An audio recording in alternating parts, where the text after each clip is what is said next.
اس کی پیروی کرنا کہ جنہوں نے میری ہدایت کی پیروی کی ان کو نہ کچھ خوف ہوگا اور نہ وہ غمناک ہوں گے،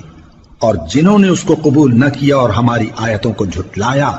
وہ دوزخ میں جانے والے ہیں اور وہ ہمیشہ اس میں رہیں گے۔ اے آل یعقوب، میرے وہ احسان یاد کرو جو میں نے تم پر کیے تھے، اور اس اقرار کو پورا کرو جو تم نے مجھ سے کیا تھا۔ میں اس اقرار کو پورا کروں گا جو میں نے تم سے کیا تھا، اور مجھی سے ڈرتے رہو۔